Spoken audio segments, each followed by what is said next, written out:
Here I am. I was missing. I think I found myself.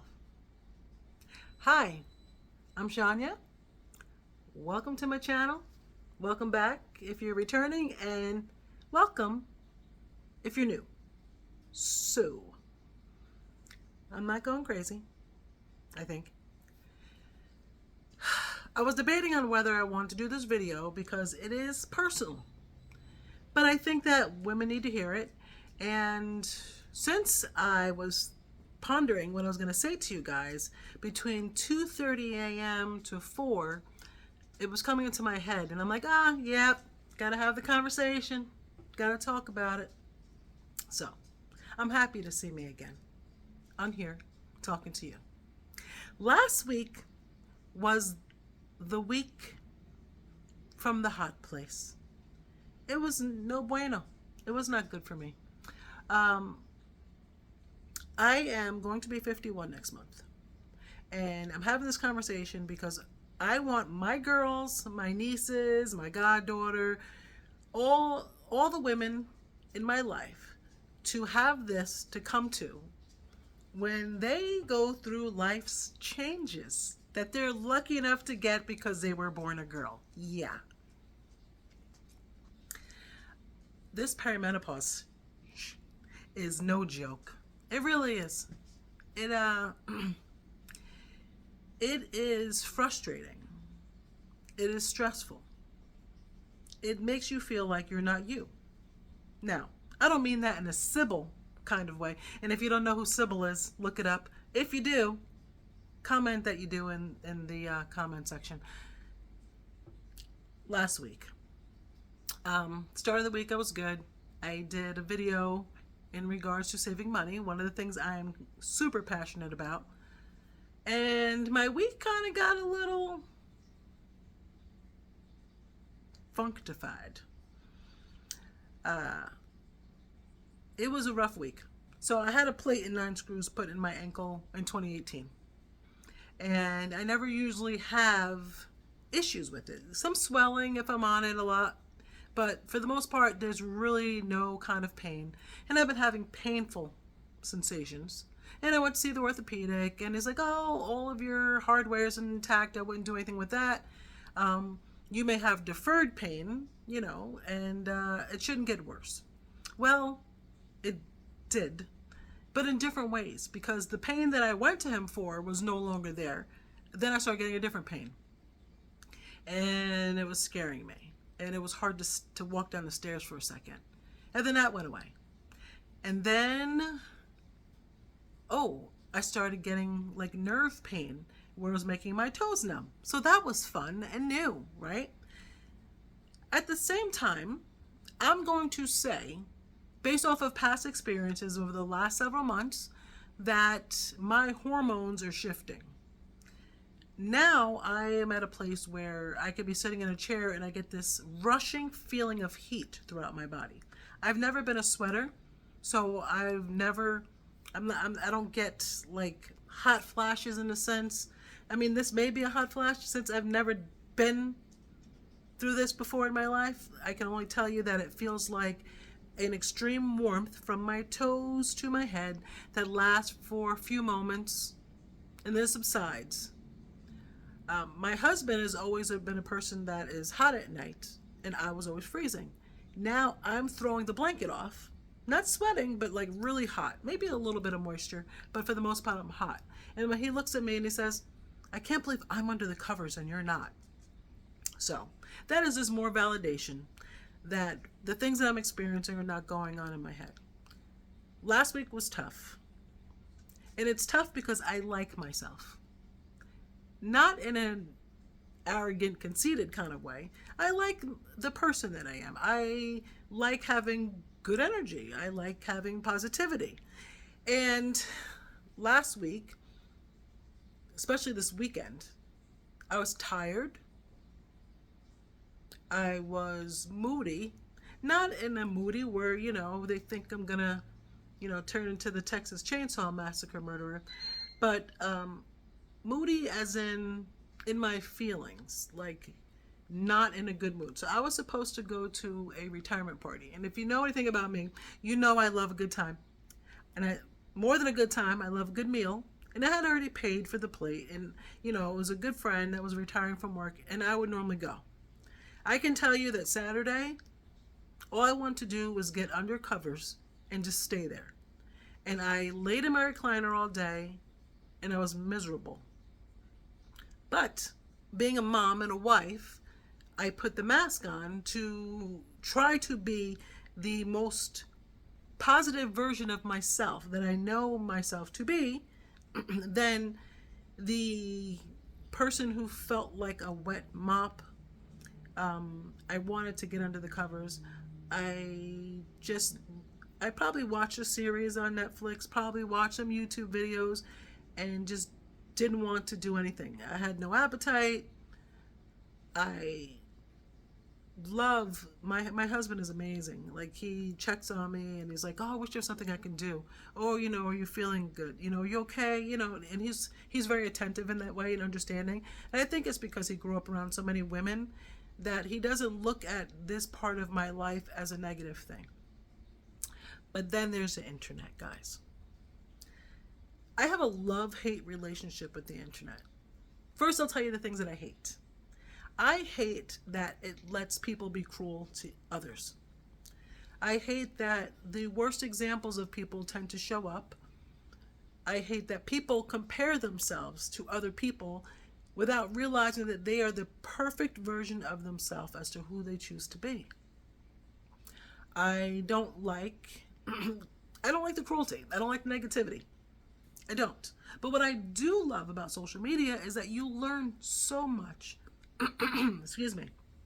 And looking at all of the stuff that I was looking at, because when you go through these things, you look for your tribe. You look for someone to understand, someone to relate. Excuse me.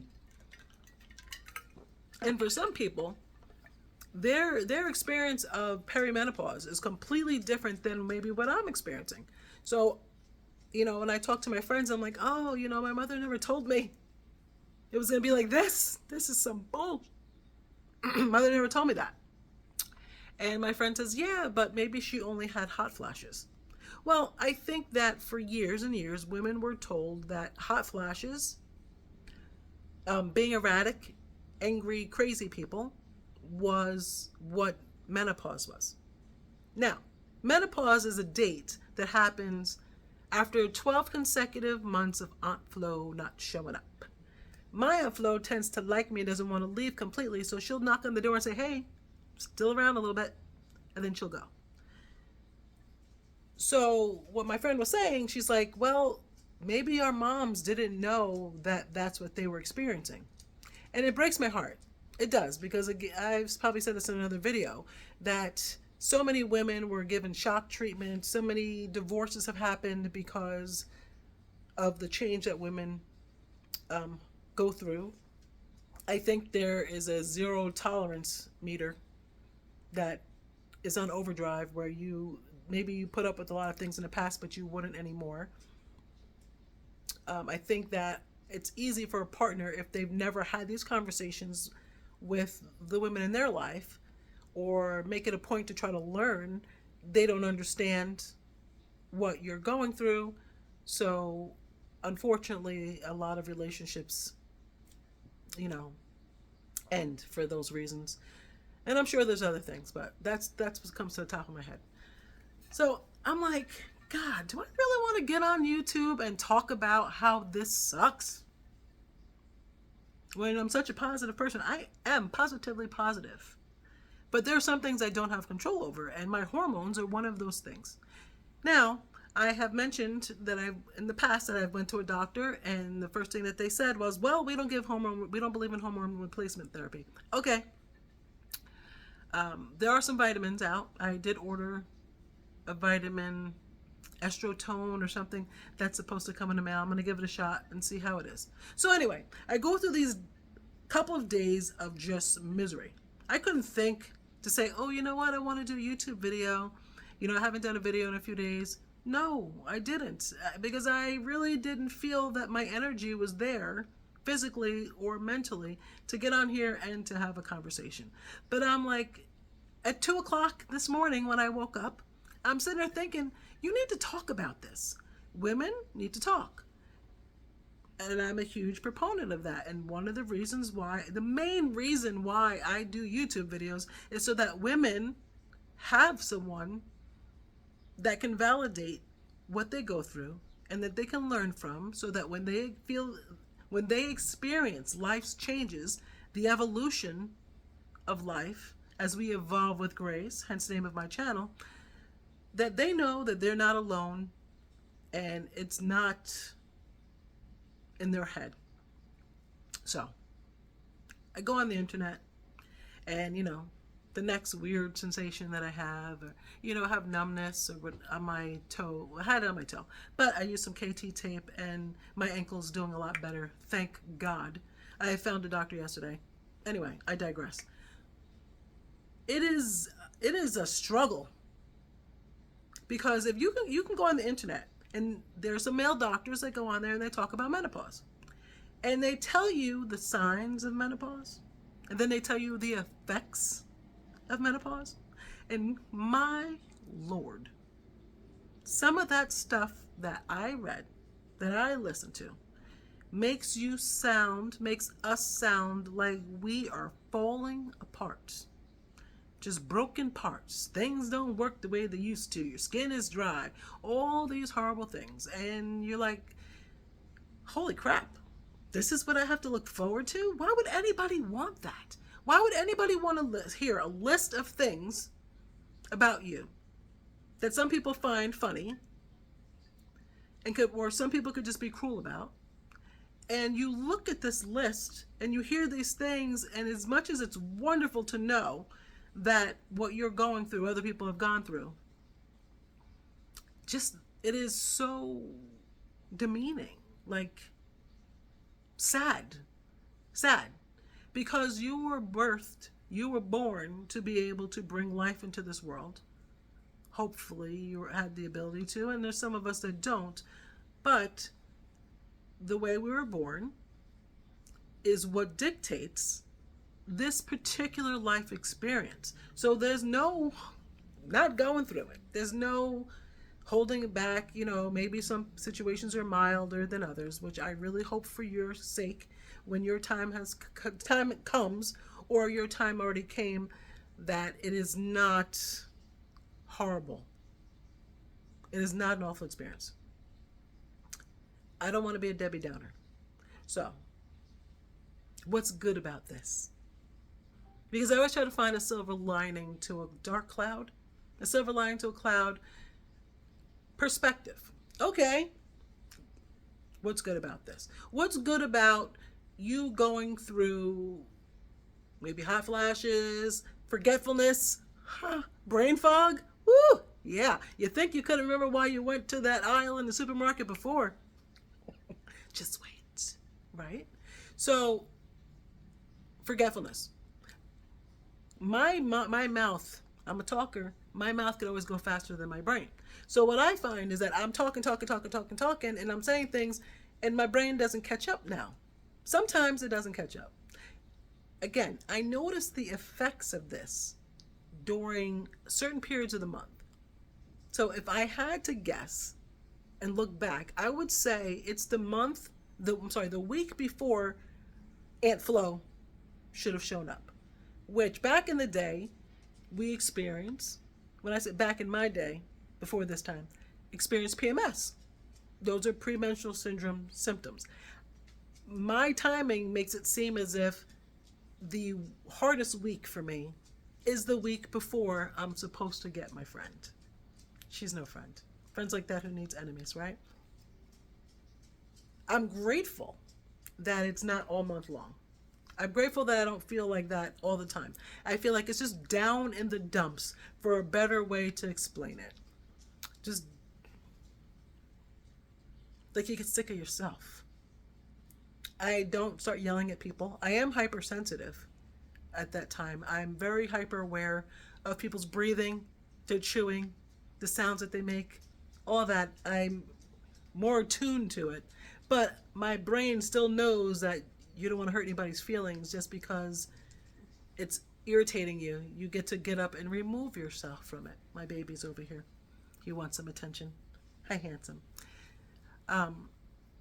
Back to what's good about this. What's good about this? I'm hoping for you, when you go through your experience as a lucky woman, you are maybe in your 50s, or I'm sorry, you're later. No, I'm not saying later. Good Lord, I'm not trying to age myself.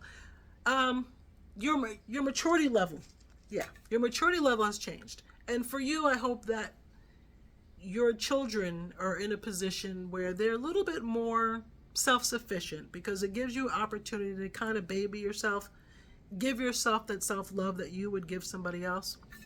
So with me being over 50 now, and my girls being in the stages of life that they're in, it is easier for me to detach, to like go in a room by myself and stay there all day, you know, and maybe I'll get my husband to bring me up a bowl of ice cream and I'm chilling watching TV, to be able to remove myself from that and give myself that quiet time, because I need that, because I don't want to say or do things out of something that I have no control over that's going to hurt somebody that I love, physically or mentally. No, not physically. You know what I'm saying? Like, I don't ever want to be that person that lashes out because I'm going through something. So with our girls not living here and our youngest, you know, being busy that she is, it's easier for me to lick my wounds, to go into my own little cave with a nice fuzzy blanket and just give myself some grace. I don't want to just tell you about the suckiest parts of this part of my life. It's freeing knowing that I'm more in tune with myself, that I can focus on me. It is empowering to be able to talk about it, to be able to help other women. So I think that if you are ever in a position that, if you ever think of doing a YouTube channel, I think you should do it, because you definitely have something to offer, because whatever you experience in life, it's not the same experience as somebody else. Like, we may have similar things, but our journeys are different, because we all look at the world through a different set of lenses, and what you can have, you can offer to someone else. What's good about this is that for me, it only lasted several days this month, and that today I can look back and recognize it and say, whew, you were going through it. And at 2 o'clock in the morning, when I couldn't sleep, because it does impact my sleep, I looked at my husband and I said to him, yeah, not sleeping good. And I'm normally a person, once I'm on my pillow and I close my eyes, I'm out for the night. I looked at him and I said, man, I said, my hormones must have been really out of whack last week, because I did not feel like myself. And he looked at me and he goes, no kidding. Anyway, I'm not going to make this long. I have my little angel in the background making lots of noise, so I don't want it to interrupt this video. But I'm here. Go into the comments and talk. Talk to other women. Talk to me if you've had these experiences or something similar that you want to talk about. We have to be our own tribe, ladies. Like, as much as we love the men in our life, they're pretty great, but they don't know what this part of life is like. You know, we used to hear about men going through midlife crisis and they would get a sports car or have an affair. No, we don't want sports cars, and we sure as hell don't want more men. I love you, darling. What I'm saying is, we have to support each other through the good, the bad, the ugly. I appreciate you watching. If you got any value from this video, please like, share, subscribe, share with your friends. And yeah, I'm going to talk more about this journey, because one day my little girls are going to be big girls and they're going to go through this, and I want them to know that it's going to be all right, girls. Love you. Bye.